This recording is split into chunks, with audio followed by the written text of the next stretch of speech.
Good morning, everybody. It's a real pleasure to be here. Many of you don't know me because I'm not in the publishing world directly, although indirectly I've been around publishing for 17 years in the time I've been working in associations. Most of the programs I've managed over the years are dependent on publishing revenue, so I do pay a lot of attention to what's going on out there in publishing. But I am not an expert, and I won't be talking very much about publishing at all.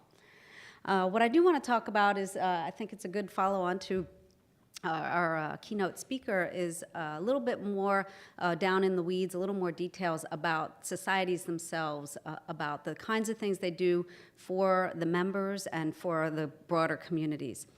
So I thought I'd start off with talking about a generic society. I called this My Society. So I think that you could probably read this and recognize your own society. So my society, my vision is that staff and volunteers work together to keep my society membership essential. Our programs respond to complex and changing environment. We talked a little bit about that already this morning. And my society members will be recognized as world leaders in scientific research, teaching, outreach, whatever the expertise of your society is. So I would say that this is pretty common. The end goal is to keep societies relevant, thriving, vibrant, and most of all, growing. If not growing, at least staying the same. We lose members every year from our society. So if we're not constantly bringing in new members, then we will shrink.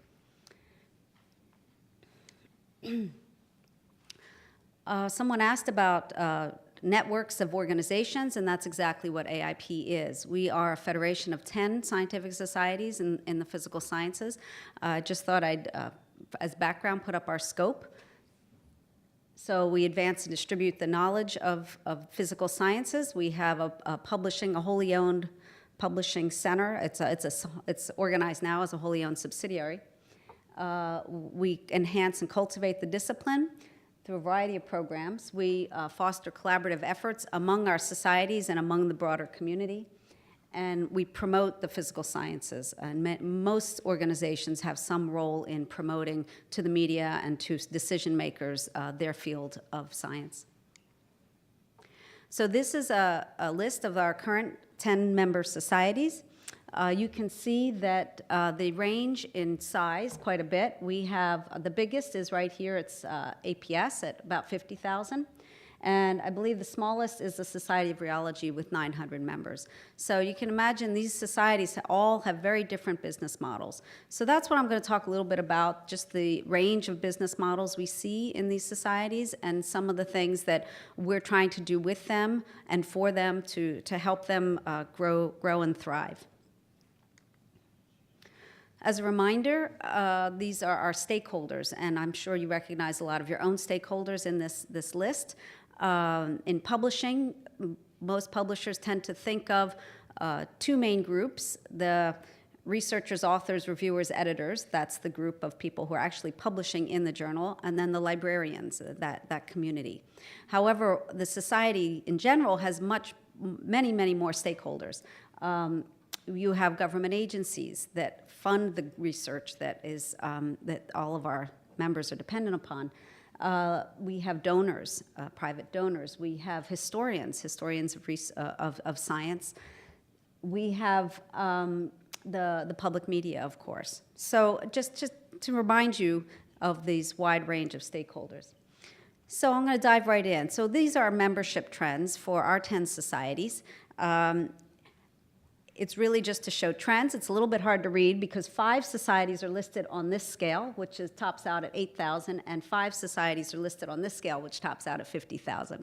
However, the point is that you can see that all the society memberships are pretty flat. This is since 2004, except for a little bit of noise here in the middle. You can see this is the American Vacuum Society. They were losing members at a pretty rapid rate.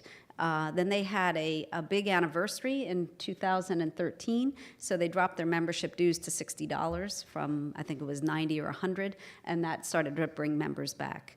But overall, we see pretty flat membership trends. Again, every year we're losing members, so every year you're having to bring new members in to replace them. The characteristics of our society. So we're seeing a growing trend here in members from outside the United States. Some have very few, but even there, the smallest is 12%. Some are 43%. I think one of our societies is almost over 50% by now. Student members, some societies really go out and get a lot of student members. Then often we have one challenge, which is we call in membership the Valley of Death. After they leave their student status and have all these great discounts and they start moving into their careers, they drop their memberships. And then they come back later when there's a need for some service that the society offers. Some societies are adapting to that, offering early career memberships with reduced rates for people so many years out of school or out of their PhD. The operating expenses for the societies we work with are a very big range, between $500,000 and $55 million. And again, revenue from publication goes from zero. We have one society that does not have its own journal. Employees, some have 0 employees, and some have a large number of employees. And again, the volunteers range, that scales with the number of people in the society. So what we did as an experiment to get to know our societies a little better is we just went into the 990s. These are public records, and we just took a snapshot of revenue sources from a certain year. I think this was 2013 revenue. And we've taken the names off, but it's just because the scale of these revenues are so different, we've only represent them as the percentage of the total revenue for the society. I think the first thing that jumps out is that there's a lot of red on this chart. So the top purple is other revenue, red is publishing, green meeting and education, and blue is the membership dues. So our societies still are very, very heavily dependent on revenue from publishing. I won't say anything more about publishing trends because that's what you're going to be talking about the next couple of days. But it is essential to the health of societies. Most societies are trying to diversify revenue, looking for new things. There's always a few new ideas, but nothing. I don't think any society has found the magic bullet that's going to replace publishing revenue in the very near future. One society I mentioned doesn't have a journal. This is showing 2 societies with no publishing revenue, and that is because the 990 is an inaccurate measure, and one society calls their journal an education product and lumped it in with education. So, however, you also see that dues is a very small part of the total revenue. So these are our member societies, and then we did look at a few affiliate societies, and some of these societies are more applied. They have a lot more education courses. They might have some certification. So there's a little bit less red in looking at a few of our affiliate societies. Again, primary sources of revenue, journals, meetings, dues, and societies depend on dues to support this whole range of activities: governance, advisory committees, awards, et cetera. And most of the time, the dues does not cover all of that. So we do depend on surplus revenue for some of those activities. Reserves, endowments, societies do recognize that we do need reserves. We like to see at least 1 year of operating expenses in reserves. Many societies also have separate donor-directed funds to run certain programs. So fundraising is alive and well among our societies. And then grants and contracts, we often look to foundations and the federal government for other sources of revenue. So just to highlight what some of these other program areas are. Of course, I mentioned certifications, workshops, inclusion. What I mean there is types of programs of diversity to diversify your membership. Student services, careers, job boards, history programs. Some organizations have national landmark programs where they identify important infrastructure pieces, all kinds of history programs, a way to recognize the history of the society and of the accomplishments of the members. Media promotion for meetings and journals. I'll say a few more words about that later. Public outreach, magazines, government relations, public policy. I also want to mention that because that's very important in today's climate. and some societies that are maybe primarily research do some industrial outreach. So I just want to make a couple of quick points about some of the things we can do to help our societies thrive. One is to really know your membership. So AIP is fortunate. Some of the things we do are things that individual member societies don't do or can't afford to do. And one of those is we have a pretty robust statistical research center where we're able to track the workforce. So some of the things that we're able to discover are these wild trends, for example, in graduating PhDs, either getting postdocs or permanent positions. So this chart goes back to 1979 to 2014, and you can see that with the economy, with changes in the marketplace, we do have pretty wild trends. And I would say students that are settling into their first permanent position have their needs are a little bit different than those that are in postdocs and maybe have a lot of anxiety about the future. So this is one way we try to get to know the community and our members.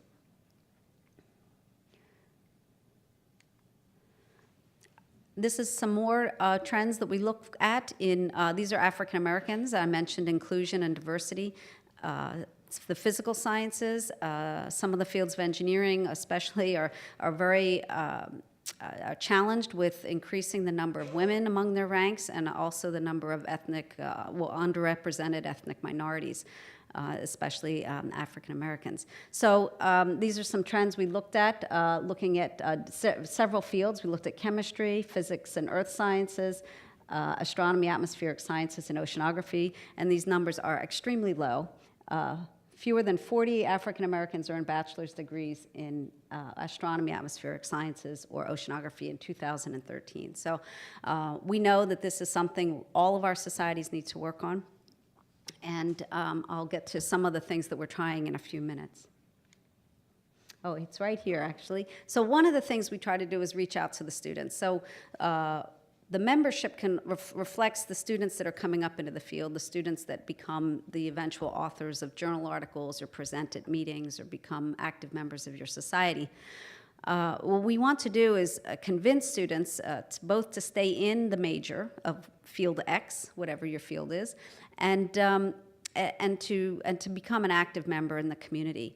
And part of the ability of retaining them in the field is to show them some of the career paths, that they're not alone, that there is a robust community out there ready to welcome them.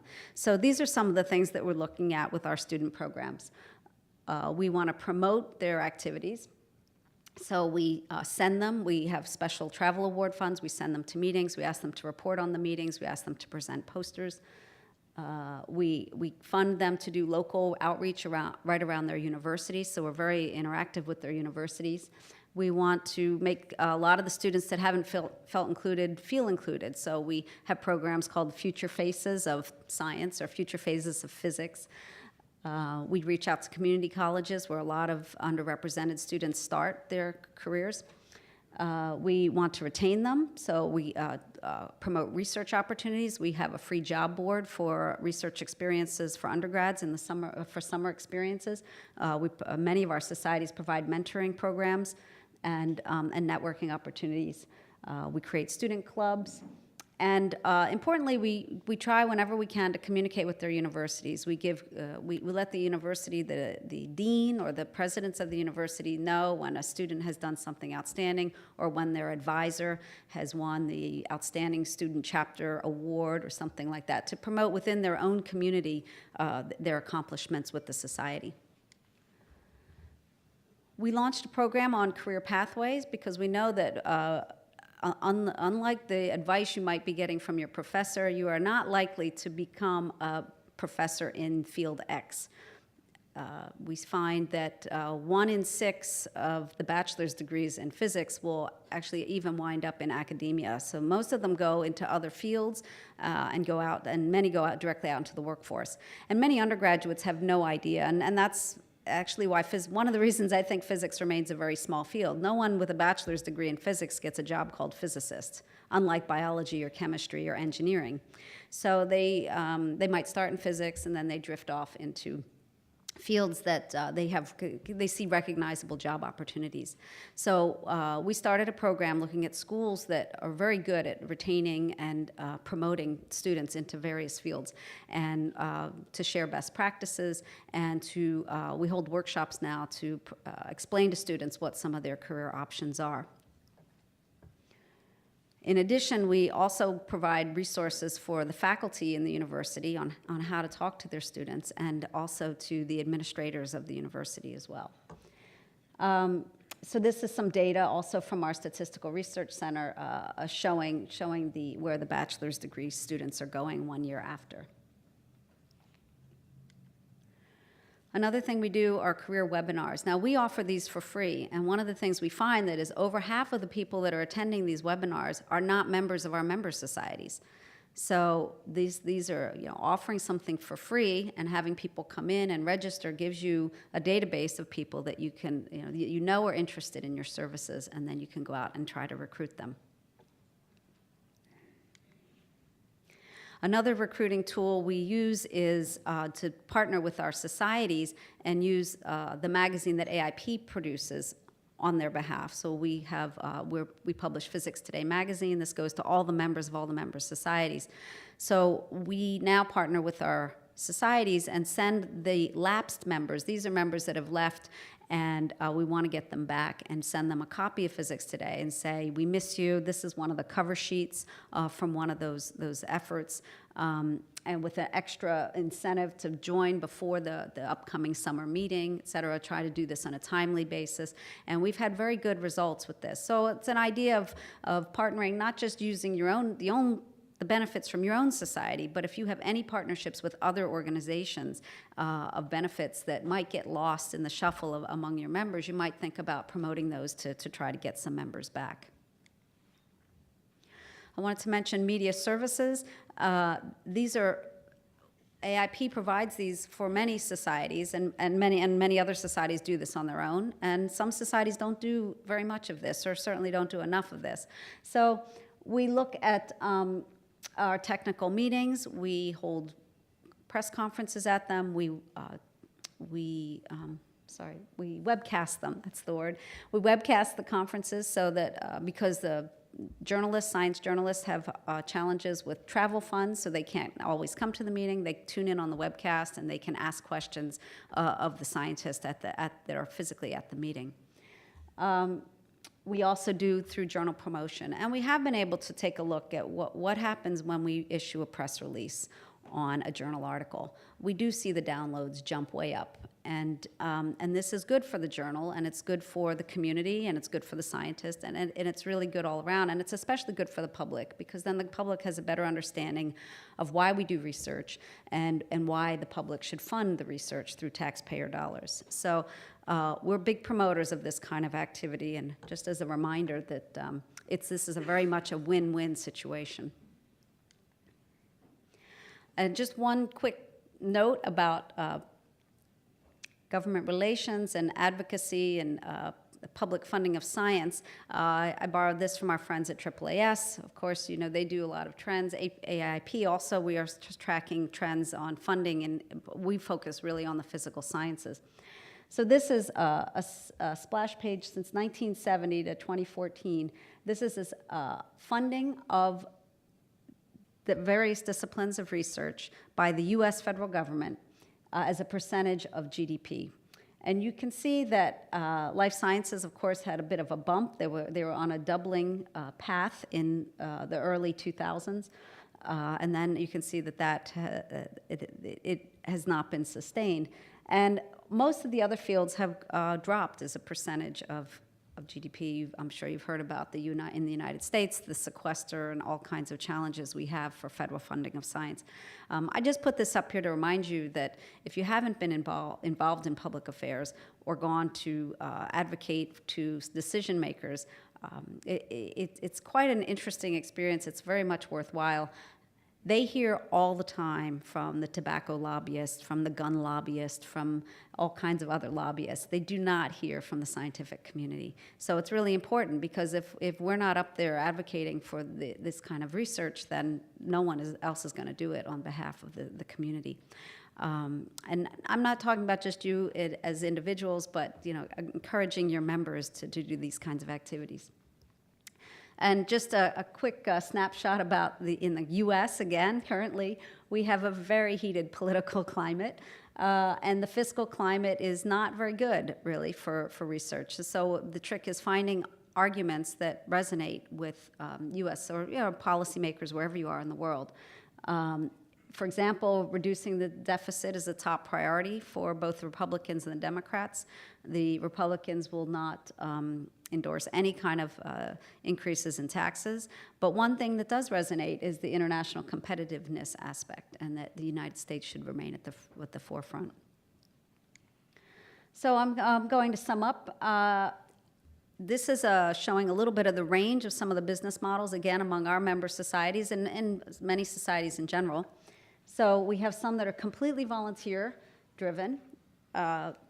We have one society where the competition between the local host for the meeting is to who can come the closest to breaking even. So the society does not want to see any surplus revenue from the meeting.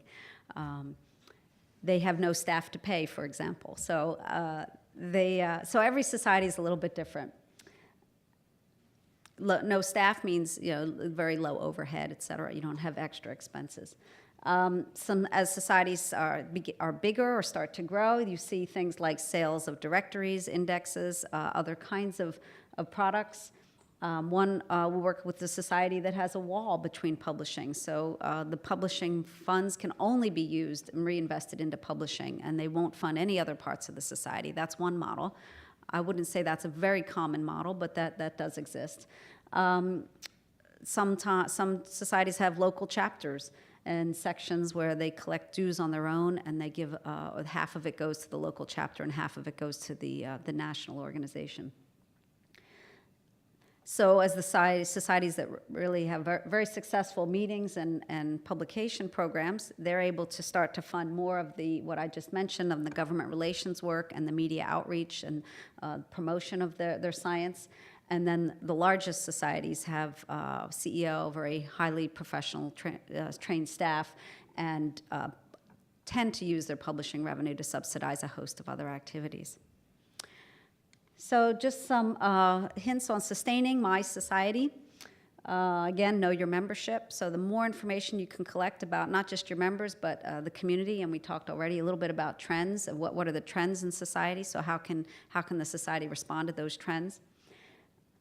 Making the membership relevant to students, not just saying free student membership, but going out and getting those students, going to the community colleges, going to the universities. I showed you an example of a campaign to get members back by partnering with a different organization. Promoting the content to the media, again, helps drive traffic to your journals. And seeking sponsors for products and events, that's been a trend also, where many societies had shunned sponsorship for many, many years, and now they're a little bit more open to it. Making the case to donors as we continue to look for individual donors and foundations. And again, finally, advocating for federal funding of research. So those are some hints. I hope it stirs up some questions and some things that we can talk about over the rest of the day. And I'm open to taking any questions. Thank you.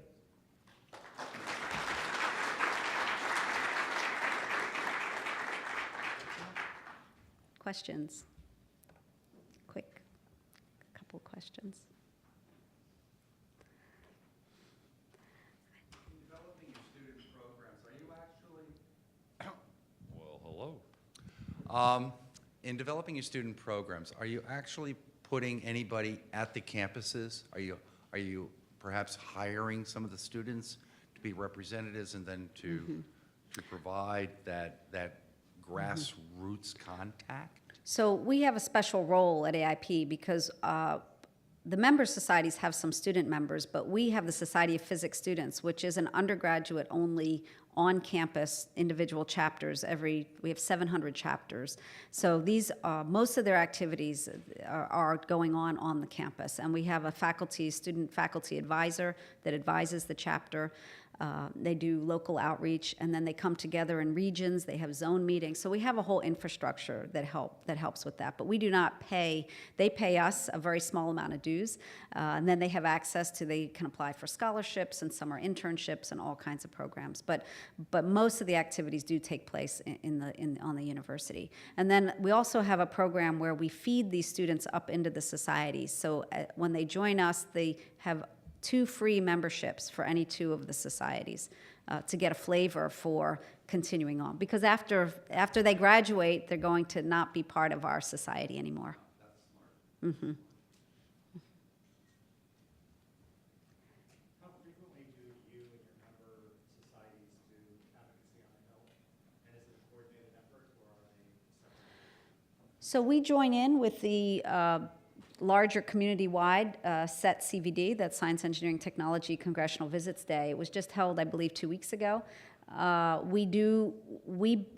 Each society makes their own decision of how much they want to promote this to their members. So we usually have 3 or 4 societies that come for that. Many of the other societies, especially the larger ones, do their own fly-in days.